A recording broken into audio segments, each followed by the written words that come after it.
എല്ലാവർക്കും എൻ്റെ വിനീത നമസ്കാരം. പ്രിയ കുടുംബാംഗങ്ങളെ,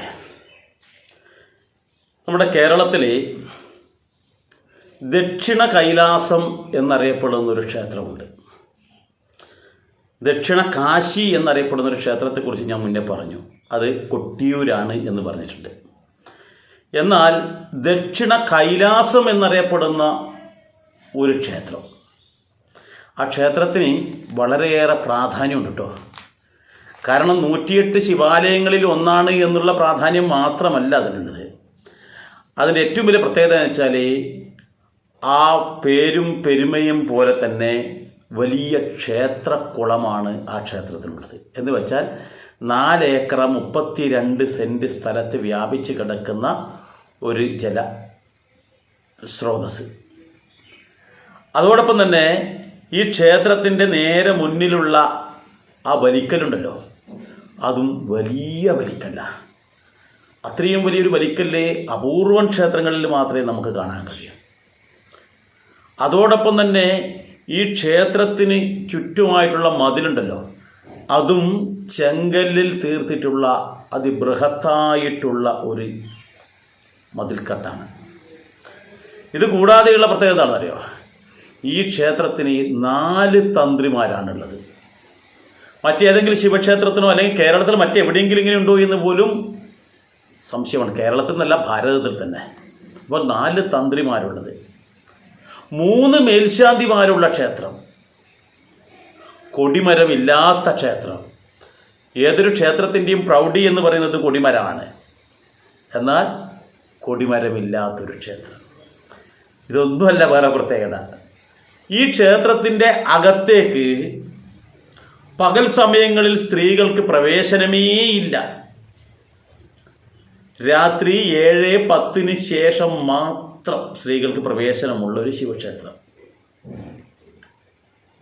മാത്രമല്ല കേട്ടോ, 7:10 ശേഷം എന്നല്ല, പകൽ കയറാം, ശിവരാത്രി നാളിൽ മാത്രം. പിന്നെ ഏറ്റവും വലിയ പ്രത്യേകത വെച്ചാൽ ഈ ക്ഷേത്രം സ്ഥിതി ചെയ്യുന്ന ഗ്രാമത്തിലുള്ള നമ്പൂതിരി സ്ത്രീകൾ ഒരു കാരണവശാലും ഈ ക്ഷേത്രത്തിൽ കയറാനും പാടില്ല. ഏതായിരിക്കും ഈ ക്ഷേത്രം? ഇത്രയും മഹത്തായിട്ടുള്ള ഈ ക്ഷേത്രത്തിൻ്റെ പേര് ശ്രീ രാജരാജേശ്വര ക്ഷേത്രം എന്നാണ്. രാജരാജേശ്വര ക്ഷേത്രത്തിനെ ദൂരസ്ഥലങ്ങളിൽ നിന്നുള്ള പലരും പറയാറുണ്ട് രാജരാജേശ്വരി ക്ഷേത്രമെന്ന്. ഇന്ന് തെറ്റാണ് കേട്ടോ. രാജരാജേശ്വരിയേ അല്ല, അവിടെ രാജരാജേശ്വരനാണ്.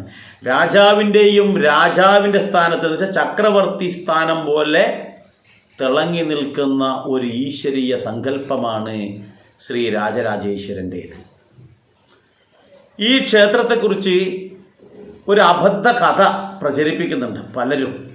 എന്താണെന്ന് വെച്ചാൽ, ഈ ദക്ഷയാഗത്തിനിടയിൽ അഗ്നിയിൽ ജീവത്യാഗം ചെയ്ത സതീദേവിയുടെ ശരീരമെടുത്തുകൊണ്ട് സാക്ഷാൽ പരമശിവൻ താണ്ഡവമാടിയപ്പോൾ സാക്ഷാൽ മഹാവിഷ്ണു തൻ്റെ സുദർശനം കൊണ്ട് ആ ശരീരത്തെ ഛിന്ന ഭിന്നമാക്കിയെന്നും അത് 108 സ്ഥലങ്ങളിൽ ചെന്ന് പതിച്ചുവെന്നും അതിലൊരു ഭാഗം വന്ന് വീണ സ്ഥലമാണ് ശ്രീ രാജരാജേശ്വര ക്ഷേത്രം എന്നൊക്കെ പറയുന്നുണ്ട്. അത് 100% കെട്ടുകഥയാണ്.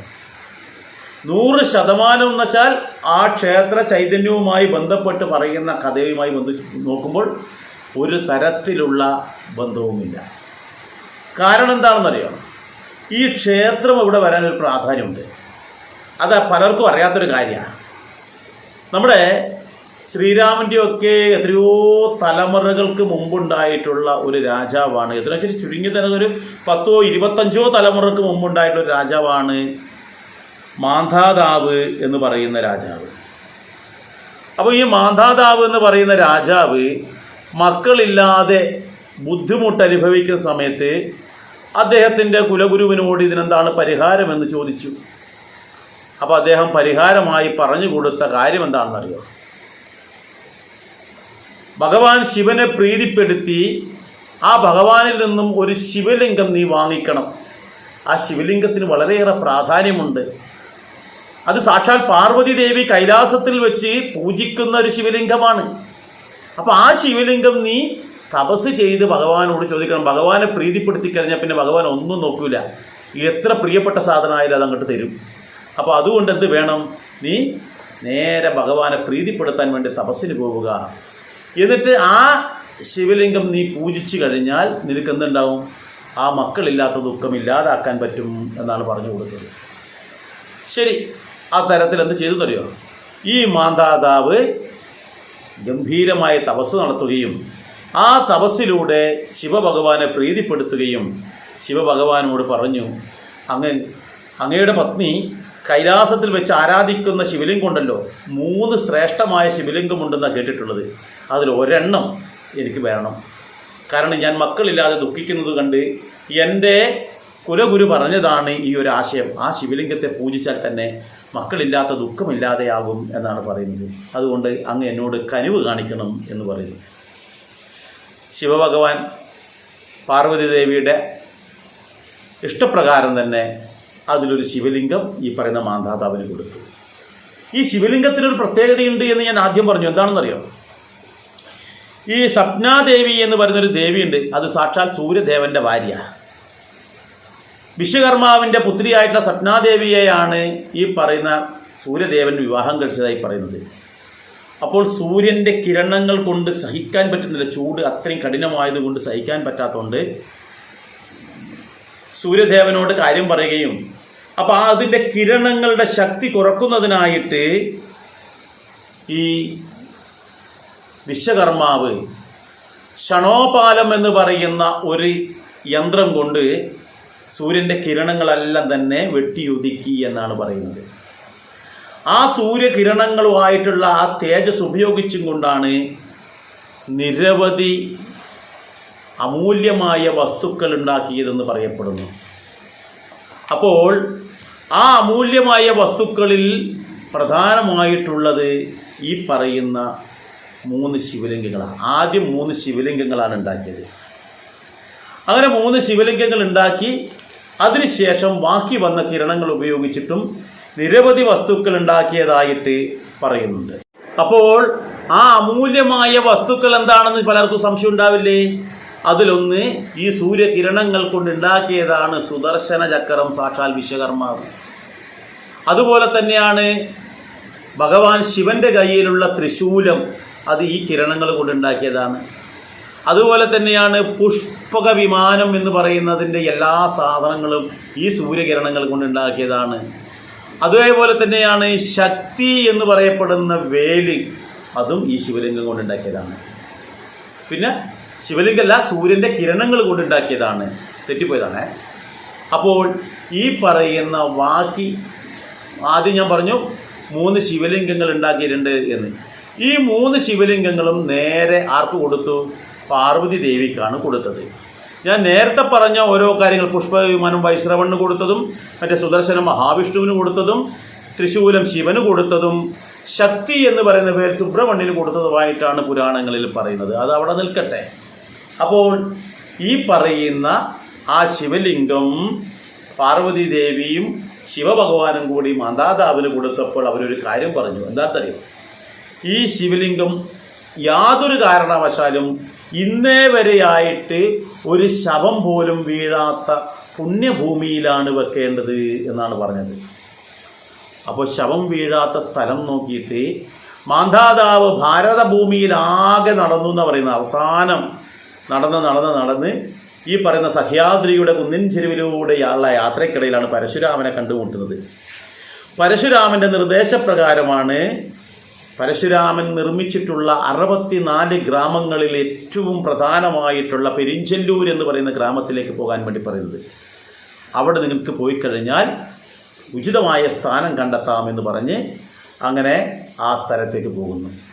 പെരിഞ്ചല്ലൂർ ഗ്രാമത്തിലെത്തിയപ്പോൾ അവിടെ അതിപവിത്രമായ ഒരു തളിക കാണാനിടയായി എന്ന് പറയുന്നത്. തളിക ഇങ്ങനെ കമിഴ്ന്ന് കിടക്കായത്, ആ മറിഞ്ഞു വീണതുപോലെ. അപ്പോൾ അവിടെ എത്തിയപ്പോൾ ഒരു അശരീരി ഉണ്ടായി. എന്താണ്? ആ തളിക എടുത്ത് മാറ്റി അവിടെ പ്രതിഷ്ഠിക്കാൻ. ബാക്കി എല്ലാ സ്ഥലത്തും, ചുറ്റോട് ചുറ്റുമുള്ള എല്ലാ സ്ഥലത്തും ഏതെങ്കിലും തരത്തിലുള്ള ജീവജാലങ്ങൾ ചത്തൊടുങ്ങിയിട്ടുണ്ട്. ഒരു പ്രാണിയെങ്കിലും ചത്തു വീഴാത്ത ഭൂമിയില്ല. അപ്പോൾ ദേവനിർമ്മിതമായ ആ തളികയെടുത്ത് മാറ്റി ആ തളിക നിൽക്കുന്ന സ്ഥലത്താണ് ഈ പറയുന്ന ശിവലിംഗം പ്രതിഷ്ഠിച്ചതെന്നാണ് പറയപ്പെടുന്നത്. അപ്പോൾ അത്രയേറെ ഒരു തരത്തിലുള്ള ശവത്തിൻ്റെ അംശം പോലും വീഴാത്ത പുണ്യഭൂമിയാണ് ഈ പെരിഞ്ചല്ലൂർ ഗ്രാമത്തിൽ ശ്രീ രാജരാജേശ്വരൻ്റെ ആ ദിവ്യമായ പ്രതിഷ്ഠ നടത്തിയ പുണ്യഭൂമി എന്ന് വേണം നമ്മൾ മനസ്സിലാക്കാൻ. അപ്പോൾ അങ്ങനെയുള്ളൊരു സ്ഥലത്ത് ആണ് സതീദേവിയുടെ ശരീരഭാഗം ചെന്ന് വീണതാണ് എന്ന് പറഞ്ഞുകൊണ്ടൊരു കഥ പ്രചരിപ്പിക്കുന്നത്. നമ്മൾക്കത് വിശ്വസിക്കാൻ ബുദ്ധിമുട്ടാണ്. അത് 108 ശക്തിപീഠങ്ങൾ എന്ന പേരിൽ ഇന്ന് അറിയപ്പെടുന്നുണ്ട്. അതും ഇതും തമ്മിൽ യാതൊരു ബന്ധവുമില്ല എന്ന് നമ്മൾ ആദ്യം മനസ്സിലാക്കാം. മാന്ധാതാവ് പ്രതിഷ്ഠാകർമ്മം നടത്തി വിധിയാമ്പണ്ണം ആ ഭഗവാനെ നമസ്കരിച്ച് ഭഗവാന്റെ അനുഗ്രഹം നേടി നേരെ സ്വന്തം കൊട്ടാരമായിട്ടുള്ള അയോധ്യയിലേക്ക് തിരിച്ചുപോയെന്നും അയോധ്യയിലേക്ക് തിരിച്ചു പോയതിനു ശേഷം സകുടുംബം സന്തോഷപൂർവ്വം ജീവിക്കുന്ന കാലഘട്ടത്തിലായിട്ട് 50ഓളം പുത്രിമാരുണ്ടായതായി പറയുന്നു. അതുപോലെ തന്നെ 3 പുത്രന്മാരും. ഈ 3 പുത്രന്മാരും ഒന്നിനൊന്ന് മെച്ചപ്പെട്ടവരാണ്. ഒന്ന് പുരുകുൽസൻ, 2 മുജുകുന്ദൻ, 3-ാമത്തെ ആൾ അംബരീഷൻ.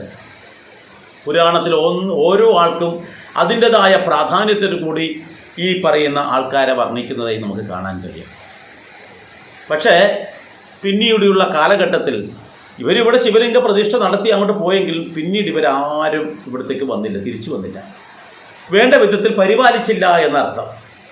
അപ്പോൾ നമ്മൾ തന്നെ ആയാലും നമ്മളൊരു സംഭവം ഉണ്ടാക്കി കൊടുത്തു കഴിഞ്ഞാൽ നമ്മളത് തിരിഞ്ഞു നോക്കിയിട്ടെങ്കിൽ എന്താവും? നാശോമുഖമാവും. അങ്ങനെ ഈ ശിവലിംഗം എന്തായെന്ന് വെച്ചാൽ അവിടെ മണ്ണിനടിയിലേക്ക് മറിഞ്ഞുപോയി എന്ന് പറയപ്പെടുന്നു. നിലവിലുള്ള ആ ശിവക്ഷേത്രത്തിലുള്ള ശിവലിംഗം മണ്ണിനടിയിലേക്ക് മറിഞ്ഞുപോയി. അപ്പോൾ ഈ ശിവലിംഗം പിന്നീട് തൊട്ടടുത്ത പ്രദേശമായ മറ്റൊരു സ്ഥലത്ത് ഉയർന്നു വന്നു എന്നും പറയപ്പെടുന്നു.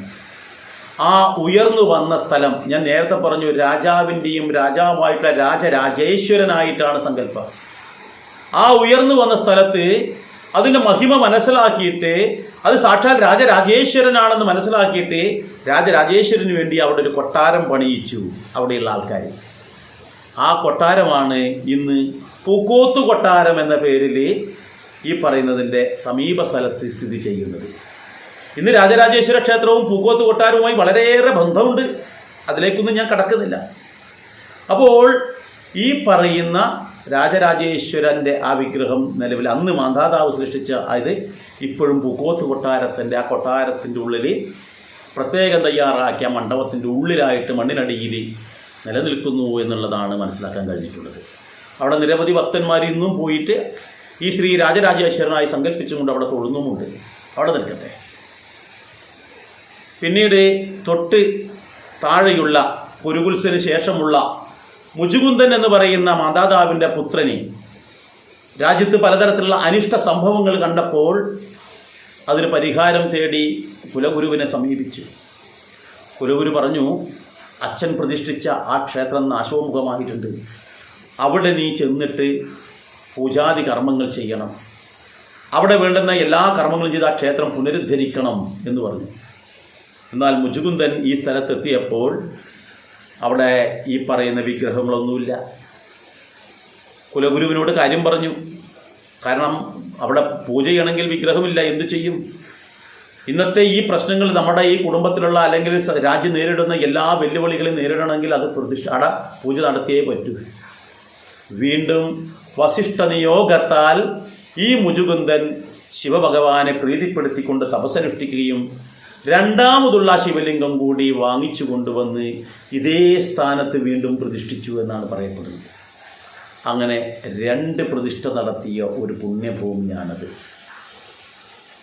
അതിനുശേഷം മുജുകുന്ദൻ്റെ കാലഘട്ടത്തിൽ കുറേ തലമുറകൾ അത് വേണ്ട വിധത്തിൽ പരിപാലിച്ചു വന്നു. സാക്ഷാൽ ശ്രീരാമചന്ദ്രൻ പോലും ഈ പുണ്യഭൂമിയിൽ വന്ന് നമസ്കരിച്ചിട്ടുണ്ടെന്നാണ് പറയുന്നത്. ഈ പറയുന്ന രാജരാജേശ്വര ക്ഷേത്രത്തിൻ്റെ നമസ്കാര മണ്ഡപത്തിൽ സാക്ഷാൽ ശ്രീരാമചന്ദ്രൻ പോലും നമസ്കരിച്ചിട്ടുണ്ട് തൻ്റെ പിതാമഹന്മാർ പ്രതിഷ്ഠിച്ചിട്ടുള്ള ആ ശിവലിംഗത്തിനെ. എന്നാൽ ഈ ശ്രീരാമൻ്റെ കാലശേഷം വന്ന ആൾക്കാർ വേണ്ട വിധത്തിൽ അതിനെ പരിപാലിച്ചില്ല. അത് പിന്നീട് ഇതേപോലെ തന്നെ ഭൂമിക്കടിയിലൊക്കെ മറഞ്ഞുപോയി. കാലങ്ങൾക്ക് ശ്രീരാമൻ്റെ കാലങ്ങൾക്ക് ശേഷം ഒരു 4-5 തലമുറ കൂടി കഴിഞ്ഞതോടുകൂടിയാണത് ഇല്ലാതെയായത്. ഇനിയാണ് ഇന്നത്തെ ശിവലിംഗത്തിൻ്റെ പ്രാധാന്യം എന്താണെന്ന് മനസ്സിലാക്കേണ്ടത്. എന്താണെന്നറിയോ? ഇവിടെ പലർക്കും ഒരു സംശയമായിട്ടുള്ളതും പലർക്കും അറിയാത്തതുമായിട്ടുള്ള ഒരു കഥയിലേക്കാണ് ഞാൻ കിടക്കുന്നത്. ഈ ശ്രീരാമൻ്റെ ആ തലമുറകൾ, ഞാൻ പറഞ്ഞു മാതാതാവ് എന്ന് പറയുന്നതിന് എത്രയോ തലമുറക്ക് മുന്നെയാണ്. അതിനുശേഷം തൊട്ടടുത്ത തലമുറ മുജുകുന്ദം വന്നു. അതിനുശേഷമാണ് ശ്രീരാമചന്ദ്രൻ വരുന്നത്. ഈ ശ്രീരാമചന്ദ്രൻ്റെയും കാലഘട്ടങ്ങൾ കടന്നുപോയല്ലോ. അപ്പോൾ ആ കാലഘട്ടങ്ങൾ കഴിഞ്ഞ ശേഷം ഈ തലമുറകൾ ഒരുപാട് താവഴികളായി പിരിഞ്ഞു. നമ്മൾക്ക് തന്നെ അറിയാം, നമ്മുടെ മുതുമുത്തച്ഛൻ്റെ അല്ലെങ്കിൽ മുതുമുത്തച്ഛൻ്റെയും മുതുമുത്തച്ഛന്മാരുടെ ആ താവഴി നോക്കിക്കഴിഞ്ഞാൽ ചിലപ്പം നമ്മുടെ നാട്ടിൻ്റെ അയൽവക്കത്ത് താമസിക്കുന്ന ആൾ പോലും നമ്മുടെ ബന്ധുക്കളായിരിക്കും. പക്ഷെ നമുക്കറിയില്ല, അത് താവഴി ആയിട്ട് വരികയാണ്. നമ്മൾക്കിന്ന് അറിയുന്നത് വെച്ചാൽ ഒരു 3 താവഴി മാത്രമേ നമുക്കറിയൂ. അതേപോലെ ശ്രീരാമചന്ദ്രൻ്റെ ആ താവഴിപ്പെട്ട ആൾക്കാർ അല്ലെങ്കിൽ രാജാക്കന്മാർ അല്ലെങ്കിൽ രാജകുടുംബത്തിൽപ്പെട്ട ആൾക്കാർ നിരവധി താവഴികളായിട്ട് രാജ്യത്തിൻ്റെ അല്ലെങ്കിൽ ഭാരതത്തിൻ്റെ പല ഭാഗങ്ങളിലേക്കും നീങ്ങി.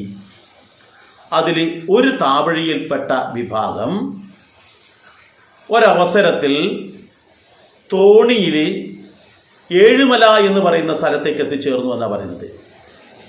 ഈ ഏഴുമല എന്ന് പറയുന്ന സ്ഥലത്ത് തോണിയിൽ എത്തിച്ചേർന്ന ഇവരെ, തോണിക്ക് കോലം എന്ന് ഒരു സംസ്കൃത വാക്കുണ്ട്. അപ്പോൾ ഈ കോലം എന്ന് പറയുന്ന അതിലാണ് ഇവർ ഈ പറയുന്ന ഏഴുമല എന്ന് പറയുന്ന ഭാഗത്ത് എത്തിച്ചേർന്നത്. അതിലെത്തിച്ചേർന്ന അവരെ ഈ ഏഴുമലയോട് ചേർന്ന് ഒരു കോവിലകം പണി കഴിപ്പിച്ചു.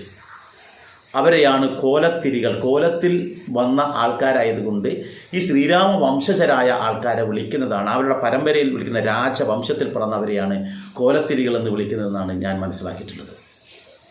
അപ്പോൾ ആ കോലത്തിരിയായ ആൾക്കാർ അവിടെ നിന്നും പിന്നീട് ഈ പറയുന്ന പെരിഞ്ചല്ലൂർ ഗ്രാമത്തിലെ കരിമ്പം എന്ന് പറയുന്ന സ്ഥലത്ത് അവരൊരു കോവിലകം പണിത് താമസം തുടങ്ങി. കരിപ്പത്ത് കോവിലകം എന്നാണ് അതറിയപ്പെട്ടത്.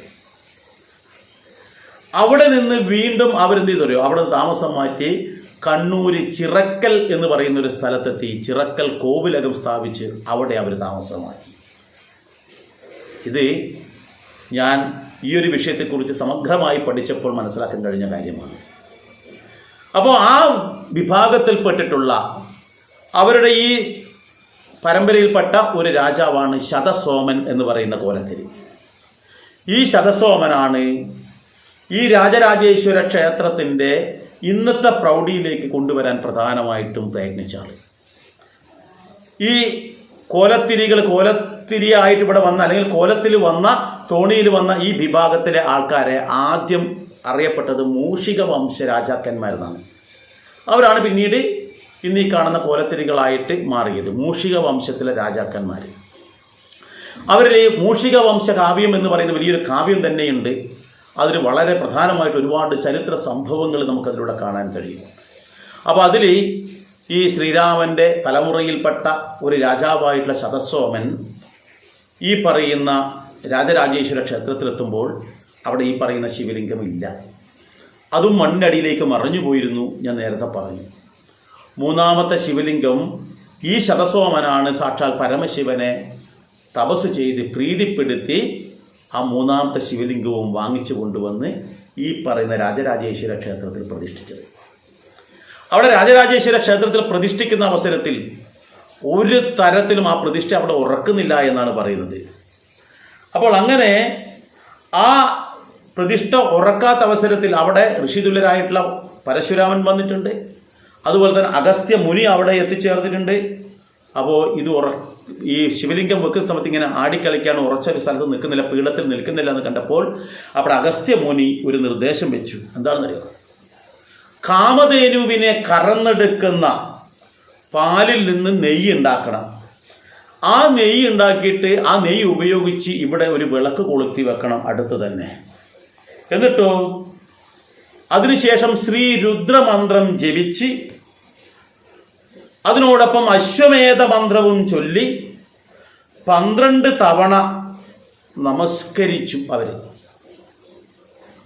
ഒരു തവണയല്ല, 12 തവണ ശ്രീരുദ്രമന്ത്രവും 12 തവണ അശ്വമേധ മന്ത്രവും ചൊല്ലി അവിടെ നമസ്കരിച്ചു. 13ാം തവണയും ഇനി അത് ചെയ്യേണ്ടി വരുമെന്ന് വെച്ചാൽ ചെയ്യാൻ വേണ്ടി നോക്കുമ്പോഴേക്കും പ്രതിഷ്ഠ അവിടെ ഉറച്ചു. അപ്പോൾ ആ അഗസ്ത്യ മുനി ഒരു നിർദ്ദേശം വെച്ചു. എന്താണെന്നറിയോ? ഇനി ഈ ശിവലിംഗം ഭൂമിക്കടിയിലേക്ക് താഴ്ന്നു പോകാതിരിക്കാൻ, ഈ ശിവലിംഗം ഇരിക്കുന്നിടത്തും ഇതിനെ കാണാൻ വരുന്ന ആൾക്കാർക്കും എപ്പോഴും ഐശ്വര്യവും ഉയർച്ചയും സന്താന സൗഭാഗ്യങ്ങളും ഒക്കെ ഉണ്ടാകണമെന്നുണ്ടെങ്കിൽ ഈ ശിവലിംഗം ഇവിടെ നിലനിന്നേ പറ്റൂ. പക്ഷെ നിലനിൽക്കണമെന്നുണ്ടെങ്കിൽ ഇവിടെ ഇപ്പോൾ കാമധേനുവിനെ കറന്നെടുത്ത പാൽ ഉപയോഗിച്ചുണ്ടാക്കിയ നെയ്യ് കൊണ്ടാണ് ഇവിടെ ഒരു വിളക്ക് കൊളുത്തി വെച്ചിട്ടുള്ളത്. ഈ വിളക്ക് അണയാതെ സൂക്ഷിക്കണം. എന്ന് വെച്ചാൽ അന്ന് ശതസോമന്റെ കാലഘട്ടത്തിൽ അഗസ്ത്യമുനിയുടെയും പരശുരാമന്റെയും നിർദ്ദേശപ്രകാരം കത്തിച്ചു വെച്ച ആ നിലവിളക്ക് ഇന്നും ശ്രീ രാജരാജേശ്വരന്റെ ശ്രീകോവിലിനകത്ത് ഉജ്ജ്വലമായി പ്രകാശിച്ചു കൊണ്ടിരിക്കുന്നുണ്ട് എന്നർത്ഥം. ഈ രാജരാജേശ്വര ക്ഷേത്രത്തിലേക്ക് പോകുന്ന ഭക്തന്മാര് അവിടെ സമർപ്പിക്കുന്ന ഏറ്റവും പ്രധാനമായ വഴിപാട് എന്തെന്ന് വെച്ചാൽ ഒരു ചെറിയ ചെമ്പ് കലത്തിലെ പശു നെയ്യാണ്. നെയ്യ് അമൃത് എന്ന് പറഞ്ഞുകൊണ്ടാണ് അവർ ആ തൃപ്പടിയിൽ വെച്ച് തൊഴുന്നത്. ഈ നെയ്യാണ് ആ കിടാവിളക്കിലേക്ക് ഉപയോഗിക്കുന്നത്. ഓരോ ഭക്തന്മാരും എൻ്റെ അധ്വാനത്തിൻ്റെ ഫലമായിട്ട് എൻ്റെ കുടുംബത്തിന് ശ്രേയസ് ഉണ്ടാകാൻ വേണ്ടി ഞാൻ ഇതാ ആ കിടാവിളക്കിലേക്ക് അല്പം നെയ്യ് പകർന്നു കൊടുക്കുന്നു. മാന്താതാവും മുജുകുന്ദനും ശതസോമനും ഈ ശിവലിംഗത്തിനെ പ്രാർത്ഥിച്ചും കൊണ്ടാണ് പുണ്യം നേടിയത്, ജീവിതത്തിൽ വിജയമുണ്ടായത്. അതേപോലെ തന്നെ നമ്മുടെ കുടുംബത്തിൽ വിജയം ഉണ്ടാകണമെന്നുണ്ടെങ്കിൽ, നമ്മുടെ കുടുംബം ശ്രേഷ്ഠമായ തലത്തിലേക്ക് എത്തിച്ചേരണമെന്നുണ്ടെങ്കിൽ നമ്മൾ എന്ത് വേണമെന്നറിയോ? ഈ പറയുന്ന രാജരാജേശ്വര ക്ഷേത്രത്തിലേക്ക് വന്ന് അവിടുത്തെ ഏറ്റവും പ്രധാനമായിട്ടുള്ള ആ നെയ്യമൃത് എന്ന് പറയുന്ന വഴിപാട്, എനിക്ക് തോന്നുന്നു ഇപ്പോൾ പൈസ കൂടിയിട്ടുണ്ട്, 10 രൂപയായിട്ടുണ്ടെന്ന് തോന്നുന്നു. ആദ്യം എൻ്റെ ഓർമ്മയിൽ 2 രൂപയായിരുന്നു, പിന്നെ 5 രൂപയായി, ഇപ്പോൾ 10 രൂപയായിട്ടുണ്ട് എന്ന് തോന്നുന്നു. അത് വാങ്ങിച്ച് മറ്റുള്ള ക്ഷേത്രങ്ങളിൽ പോലെ അല്ല കേട്ടോ, ഇവിടുത്തെ ശ്രീകോവിൽ നല്ല വലിപ്പമുള്ള ശ്രീകോവിലാണ്. ആ ശ്രീകോവിലിൻ്റെ അവിടത്തേക്ക് എത്തണമെന്നുണ്ടെങ്കിൽ സോപാനത്തിൻ്റെ പടികൾ ഓരോന്നും ചവിട്ടി കയറണം. അപ്പോൾ നമ്മൾക്ക് ഈ നെയ്യ് അമൃത് കൊണ്ടുവരുന്ന ഭക്തൻ ഈ സോപാന പടികളിലൂടെ ചവിട്ടി ആ ഭഗവാന്റെ തൃപ്പടിക്ക് മുകളിലാണ് വെച്ചിട്ട് അനുഗ്രഹം വാങ്ങിക്കേണ്ടത്. മറ്റേത് ക്ഷേത്രത്തിലുണ്ട് ഇങ്ങനെ ഇരുത്? ആ കൈലാസത്തിൽ ഭഗവാൻ എങ്ങനെയാണോ വിളങ്ങുന്നത്, ആ തൃപ്പടിയിൽ നിന്നും ആ ഭഗവാനെ നോക്കുമ്പോൾ അതുപോലെ നമുക്ക് തോന്നും. അത്രയേറെ ചൈതന്യമാണ് അവിടെ. അവിടെ എത്തിക്കഴിഞ്ഞാൽ ഏതൊരാളുടെയും അഹങ്കാരം പൂർണ്ണമായും ഇല്ലാതെയായി ഭക്തി രസത്തിൽ അവരുടെ മനസ്സാറാടുന്നത് നമുക്ക് കാണാൻ കഴിയും. അങ്ങനെ ഒരു ക്ഷേത്രം കേരളത്തിലോ ഭാരതത്തിലോ ഉണ്ടോ എന്ന് നമുക്ക് പറയാൻ കഴിയില്ല. അത്രയേറെ മഹത്വമാണ് ഈ ശ്രീ രാജരാജേശ്വരന്റെ ആ നടയിൽ നമ്മൾ നിൽക്കുമ്പോൾ കാണാൻ കഴിയുന്നത്. അപ്പോൾ അത് ഏതൊരാളായാലും, സ്ത്രീകളായാലും പുരുഷന്മാരായാലും ഏതൊരാളായാലും, അവിടെ ബ്രാഹ്മണനെന്നോ മറ്റാരും ഒരു വകഭേദവുമില്ലാതെ നെയ്യമൃതായിട്ടുള്ള വഴിപാട് ഈ തൃപ്പടിക്ക് മുകളിലാണ് വെക്കേണ്ടത്. ഉദ്ദിഷ്ട കാര്യസാധ്യത്തിന് വേണ്ടിയിട്ട് ഭാരതത്തിൽ മാത്രമല്ല, ഭാരതത്തിന് വെളിയിലുള്ള ആൾക്കാർ പോലും ഈ സ്ഥലത്ത് വന്നിട്ട് സ്വർണ്ണകുംഭത്തിൽ, അവിടെ പൊന്നിൻകുടം എന്ന് പറയും, ഇതുപോലെ പശുവിൻ നെയ്യ് നിറച്ചിട്ട് ആ തൃപ്പടിയിൽ വെക്കുന്ന ചടങ്ങുണ്ട്. അത് കുറച്ച് സാമ്പത്തികമായിട്ടുള്ള ആൾക്കാരും ശ്രേഷ്ഠമായ കാര്യസാധ്യത്തിന് വേണ്ടി എല്ലാവർക്കും ഈ ചെമ്പുകലം വെച്ചാലും സ്വർണ്ണക്കുടം വെച്ചാലും ഒരുപോലെയാണ് ഭഗവാന്. പക്ഷെ ഓരോ ആൾക്കാരുടെ തൃപ്തി, സന്തോഷം, ഞാൻ സ്വർണ്ണക്കുടത്തിൽ തന്നെ, കാരണം അത്രയേറെ ഭഗവാൻ വാരിക്കോരി കൊടുക്കുന്നുണ്ട്. അപ്പോൾ എൻ്റെ വക ഒരു സ്വർണ്ണക്കുടത്തിൽ തന്നെ ഭഗവാന് സമർപ്പിക്കാമെന്നുള്ള ചിന്തയോടുകൂടി നിരവധി ആൾക്കാർ വരുന്നുണ്ട്. ശ്രീലങ്കൻ പ്രധാനമന്ത്രിയായിട്ടുള്ള ചന്ദ്രിക കുമാരതുംഗ ഇവിടെ വന്നിട്ട് ഇത്തരത്തിൽ സമർപ്പിച്ച ആളാണ്. അതേപോലെ തന്നെയാണ് നമ്മുടെ അന്തരിച്ചു പോയിട്ടുള്ള തമിഴ്നാട് മുഖ്യമന്ത്രി ജയലളിതാമ്മ ഇവിടെ വന്നിട്ട് ഇതേപോലെ സമർപ്പിച്ചു. അവരൊരു ആനയെ കൂടി നടയിലിരുത്തി. അതേപോലെ തന്നെയാണ് കർണാടക മുൻ മുഖ്യമന്ത്രിയായിട്ടുള്ള യെദ്യൂരപ്പ ഇവിടെ വന്നിട്ട് ഇതേപോലെ ഒരു സ്വർണ്ണക്കുടം വെക്കുകയും അതോടൊപ്പം ആനയെ കൂടി നടയിലിരുത്തിയിട്ടുണ്ട്. അതുപോലെ തന്നെ കണ്ണൻ ദേവൻ തേലയുടെ MD ആയിട്ടുള്ള ആള്, അതുപോലെ തന്നെ അശോക സിംഹാള്, അങ്ങനെ നിരവധി ആൾക്കാർ ഇവിടത്തേക്ക് ഒഴുകിയെത്തിയിട്ടുണ്ട്. ഇനി സമീപകാലത്ത് നമ്മുടെ ഇന്ത്യൻ പ്രധാനമന്ത്രിയും ഇവിടത്തേക്ക് വരുന്നു എന്ന് പറഞ്ഞു കേൾക്കുന്നു. ആ പുണ്യഭൂമിയിലേക്ക് എത്തിച്ചേരാൻ, ആ തിരുസന്നിധിയിൽ അല്പസമയം ചെലവഴിക്കാൻ കഴിഞ്ഞാൽ അത് മുൻജന്മ സുഹൃതമാണ് എന്ന് വേണം മനസ്സിലാക്കാൻ. ഇവിടുത്തെ ശിവലിംഗത്തിനും ഞാൻ നേരത്തെ പറഞ്ഞത് മാത്രമല്ല, ഇവിടുത്തെ പൂജക്ക് പോലും വളരെയേറെ പ്രത്യേകതയുണ്ട്. ശ്രീ രാജരാജേശ്വരനാണ് എന്ന് ഞാൻ പറഞ്ഞു. പക്ഷേ ശിവന്റെ ആ ഭാവമുണ്ടെങ്കിൽ പോലും ഇവിടെ കൂവളം ശ്രീകോവിലിൻ്റെ അകത്ത് കയറ്റാറില്ല. വില്ലുപത്രമുണ്ടല്ലോ, കൂവളത്തിൻ്റെ ഇല ശിവപൂജയ്ക്ക് ഏറ്റവും പ്രധാനമായിട്ടുള്ളതാ. പക്ഷെ ഇവിടെ ഉപയോഗിക്കാറില്ല. ഇവിടുത്തെ ശിവലിംഗത്തിൽ ധാരയില്ല. ഈ ധാരയിലൂടെ ഈ ധാരയായിട്ട് വെള്ളം വീഴുന്ന ഒരു സമ്പ്രദായം ഉണ്ടല്ലോ, അതിവിടെ ഇല്ല. രുദ്രാഭിഷേകം ഇവിടെ നടക്കാറില്ല എന്നാണ് എനിക്ക് തോന്നുന്നത്. പ്രദോഷത്തിന് ഇവിടെ പ്രത്യേകമായിട്ടുള്ള ഒരു ചടങ്ങുകളും ഇവിടെ ഇല്ല. ഈ ശിവലിംഗത്തിന് അല്ലെങ്കിൽ ഈ ക്ഷേത്രത്തിൻ്റെ നാലമ്പലത്തിനകത്ത് ഒരു കിണർ പോലുമില്ല. രാജരാജേശ്വര ക്ഷേത്രത്തിൻ്റെ പ്രത്യേകതകളാണ്. എല്ലാ ക്ഷേത്രത്തിൻ്റെയും ഉള്ളിലുള്ള ചടങ്ങുകൾക്ക്, അഭിഷേകമാവട്ടെ നിവേദ്യമാവട്ടെ, എല്ലാ കാര്യങ്ങൾക്കും ഉപയോഗിക്കാറ് അതിൻ്റെ ഉള്ളിലുള്ള കിണറിൽ നിന്ന് വെള്ളം എടുത്തിട്ടാണ്. എന്നാൽ ഈ ക്ഷേത്രത്തിൻ്റെ നാലമ്പലത്തിനുള്ളിൽ ഒരു കിണർ പോലുമില്ല. പിന്നെ എങ്ങനെയാണ് അഭിഷേകവും മറ്റും കാര്യങ്ങൾ നടക്കുന്നതല്ലേ? ഈ ക്ഷേത്രത്തിൻ്റെ ഈശാനുകോണിലായിട്ട് ഒരു തീർത്ഥക്കുളമുണ്ട്, ഗംഗാതീർത്ഥം എന്ന പേരിൽ.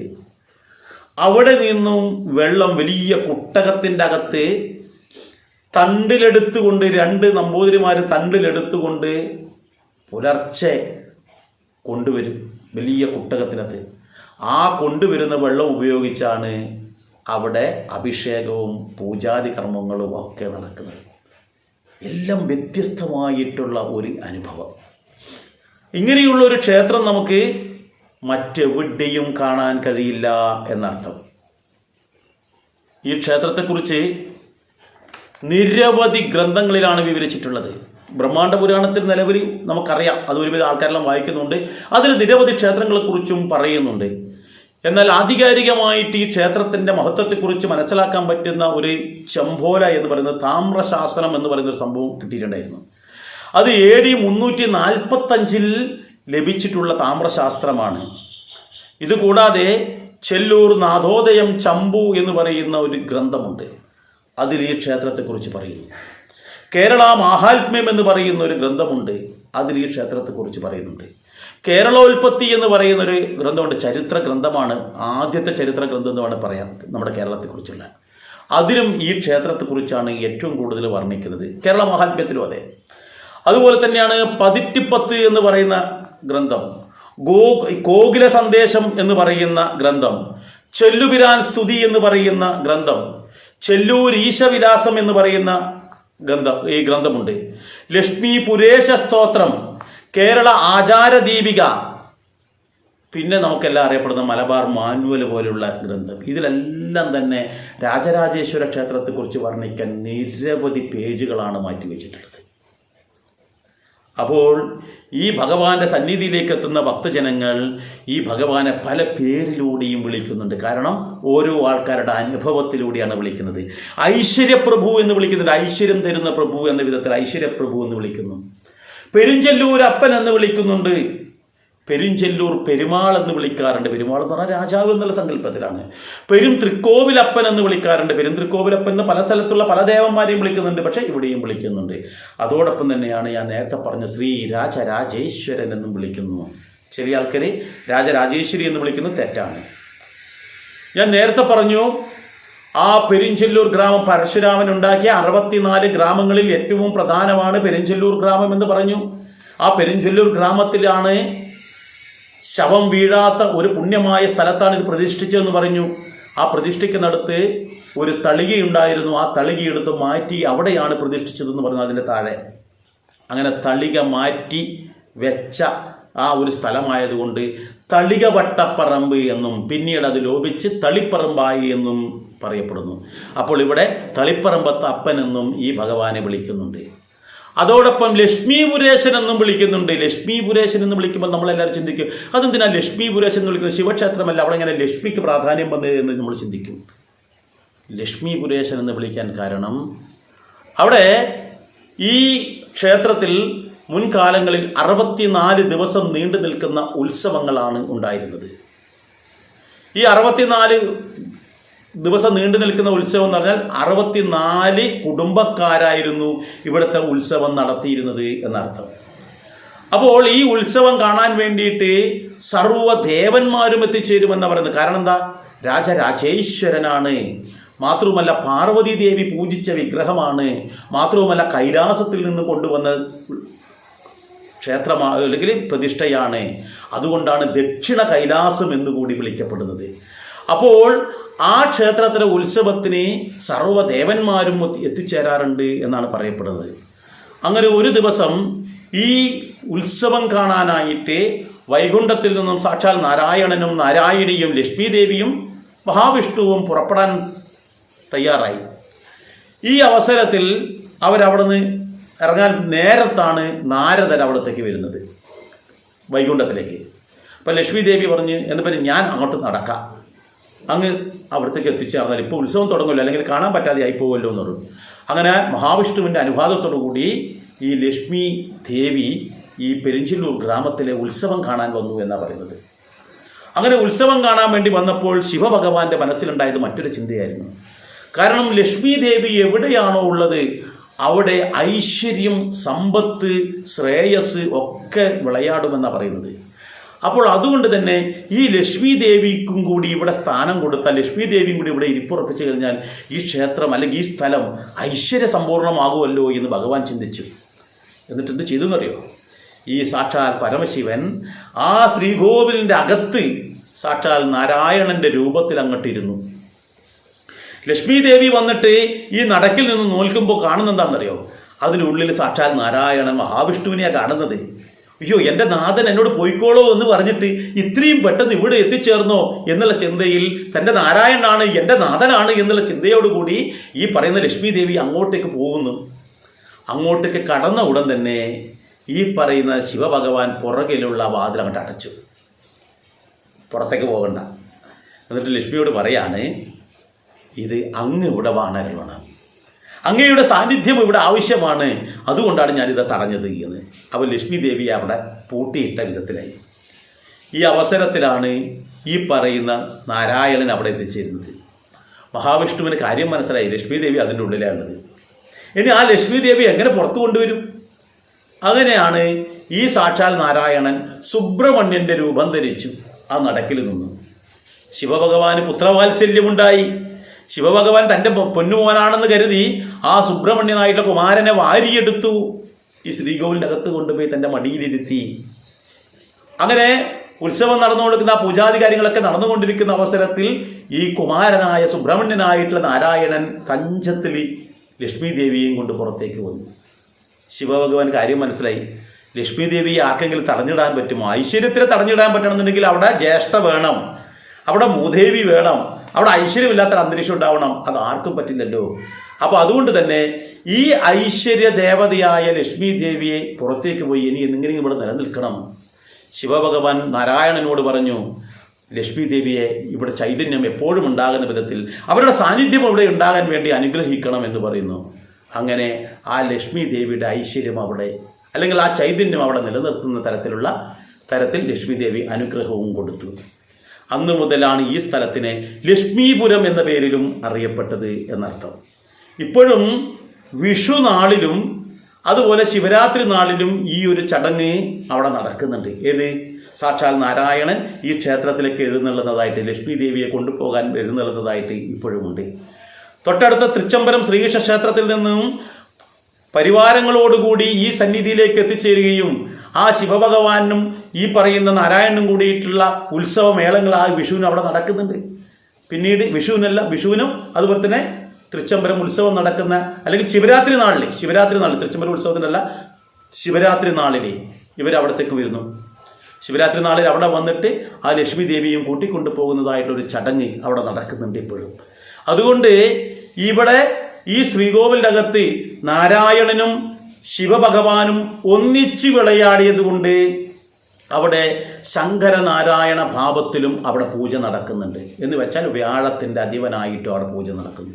അതുകൊണ്ട് ഈ ക്ഷേത്രത്തിൽ ഏറ്റവും പ്രാധാന്യമുള്ള ദിവസം എന്ന് പറയുന്നത് ഒന്ന് ബുധനാഴ്ച, എന്ന് വെച്ചാൽ ശതസോമൻ അവിടെ പ്രതിഷ്ഠ നടത്തിയ ബുധനാഴ്ച ദിവസം അവിടെ പ്രാധാന്യമുണ്ട്.